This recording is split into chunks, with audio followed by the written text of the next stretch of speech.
Hey, it's time for our Becoming feature, and this is one where we're navigating life together, and it's really focused on self-development. At times we get really stuck in a rut, or maybe you are just feeling a burnout.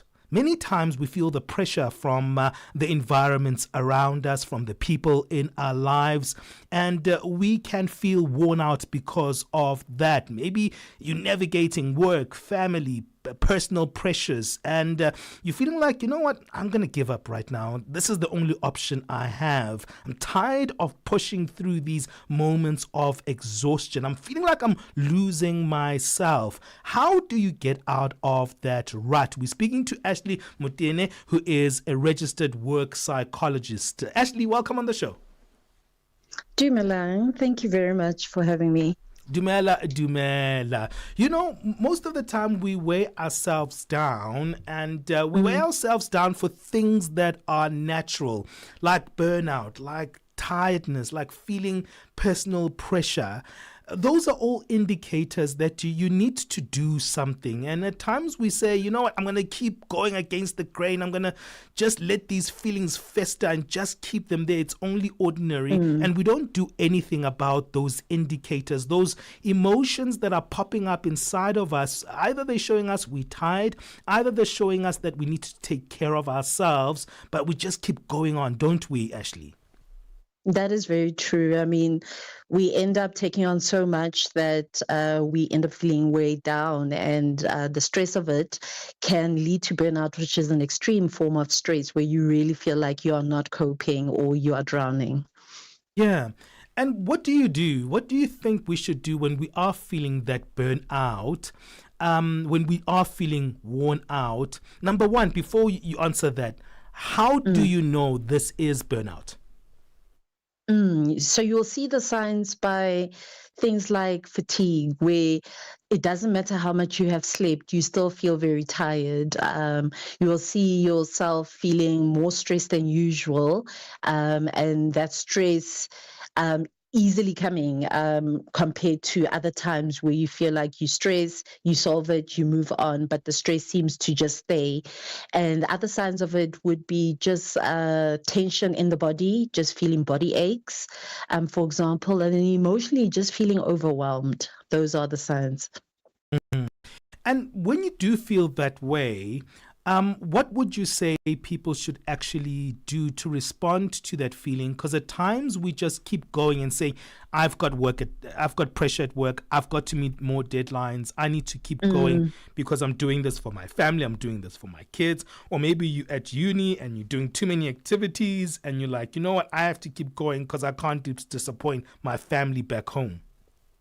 It definitely is a cue to pause and reprioritize, by refocusing your mindset on what is realistically achievable each day, because at the end of the day, you will find that you cannot do it all. And that's where the pressure is coming from. And you could have set your standards a bit too high in terms of what you think you can achieve.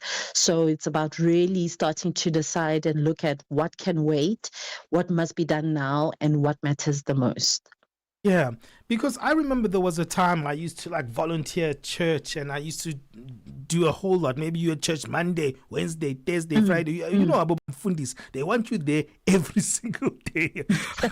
And Yes. you're doing all these things at church. And then I used to think, you know what, I'm just tired because of work. But I never really was able to locate what's actually the problem. It couldn't be my faith, definitely. So it had to be work, because my faith is lifting me. It's giving me that inspiration to keep going.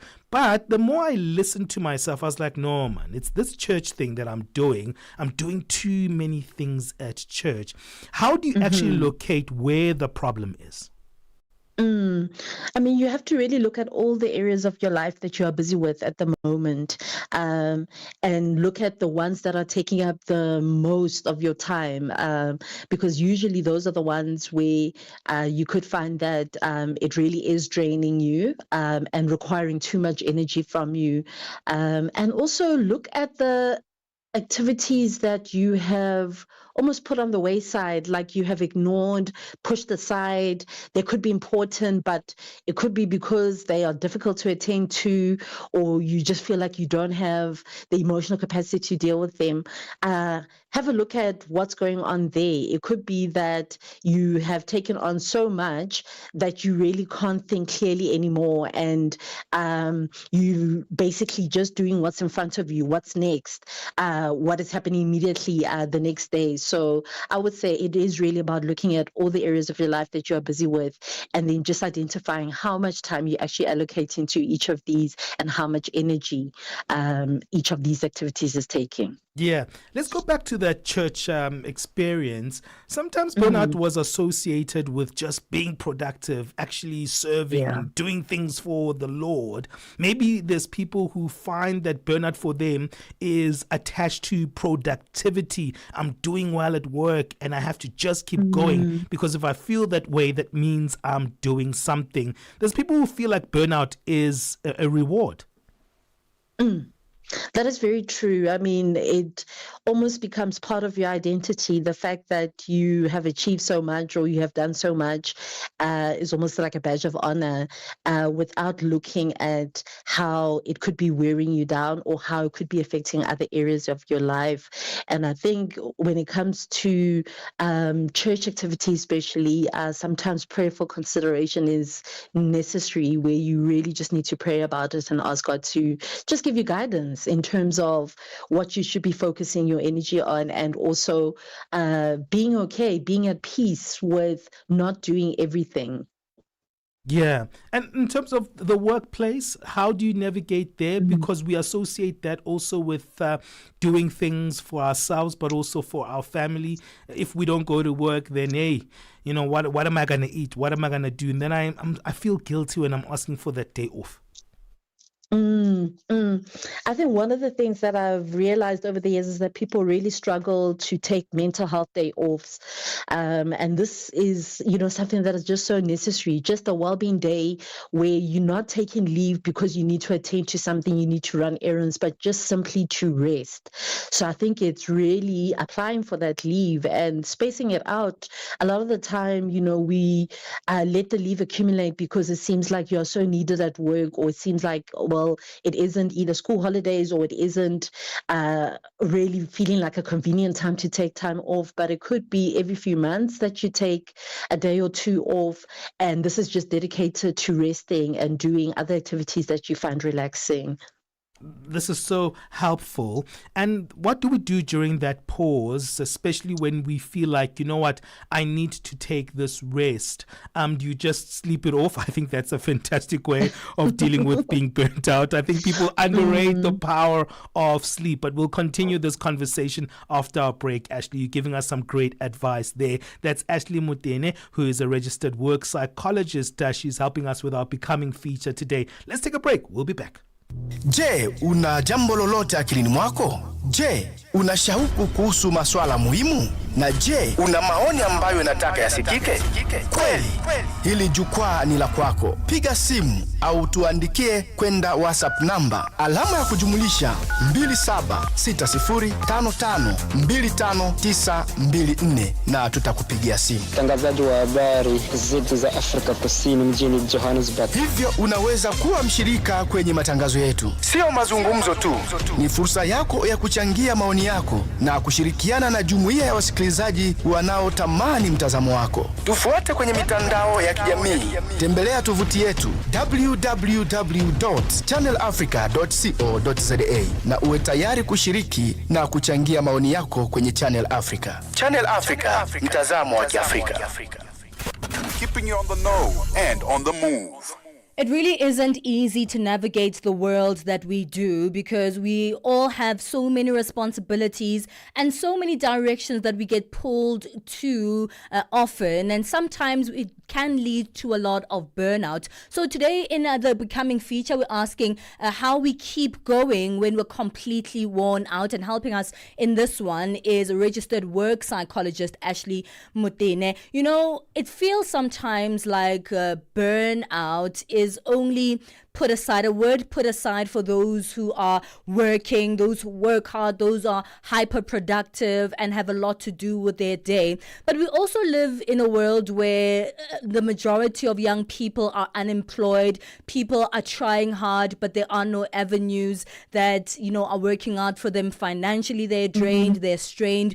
And, one asks themselves, I do feel that worn out. I do feel that burnout, but I'm afraid to tell anyone because people have said, what's wearing you out? What's burning you out? Because you're hardly productive. You don't work. What could be burning you out? You're fine. Everything is okay. That's only something that's dedicated to those of us who work hard. But emotional distress can also lead to burnout, right?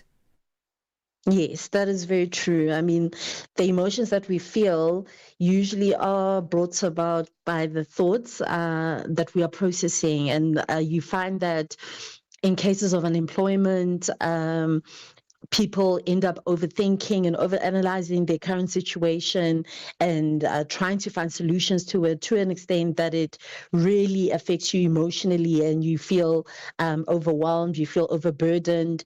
It's feelings of anxiety, feelings of depression sometimes that come on as a result of it. 100%. And so when you feel like, emotionally you're burnt out, it's much harder to put your finger on it versus if you are someone who's hyper productive during the day, has a lot of like other hobbies and things they do with their time. Pinpointing emotional burnout can't be as easy to know where it comes from, but it can be devastating to one's mental health. Yes. Yeah, that is very true. A lot of the time you find that it's a case of, pushing away the feelings because it feels like they are not valid. It feels like surely, there are other people who have bigger things to stress about. What is it that's actually stressing me? But I think it really is about feeling those feelings and not pushing them aside. Cry if you need to, walk away from whatever you're doing in the moment and come back to that task a little bit later. It's things like that that help to reduce the tension. Now, let's speak about getting the necessary help. We know that just generally getting help is not an easy thing. Asking for help is not an easy thing as well. So when you do feel worn out, but you know that it's almost impossible to stop to do the things that you're doing, you can't just let everything go and take a vacation like people will normally try and, explain to you, like, just take some time off, take a vacation. It's not so easy for everyone. We still have these responsibilities that look up to us. That is true. I mean, one of the things that helps here is grounding yourself almost on a daily basis, setting aside time to attend to either your thoughts and worries or to your feelings. And I mean, one of the ways to start with that would be, for example, to ground your senses.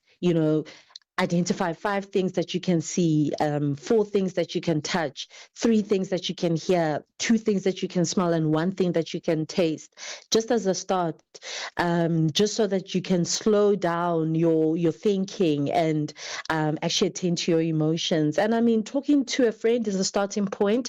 Not everyone is as comfortable about the whole idea of seeking out a therapist or a counselor to speak to, but start with talking to a friend and opening up and making it clear that it's not advice that you are needing, just a listening ear for now. And then as time goes, really do consider going for counseling.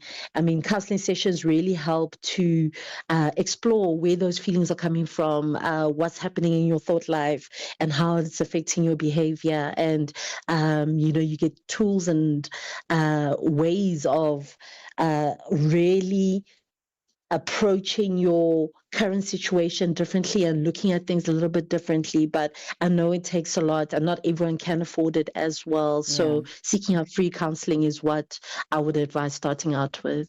I'm glad you mentioned a friend, and I want to look at the importance of reaching out to your immediate community when you start feeling this way, because sometimes it is just a listening ear, a shoulder to cry on, maybe having, a sister or a mother or even a friend take your children for, even if it's just a day or a couple of hours where you get to time to center yourself, finding out if your partner can hold some kind of space for you. It's not always easy to reach out to people, but why is it so important to try and reach out to your community for assistance when you feel we're worn out?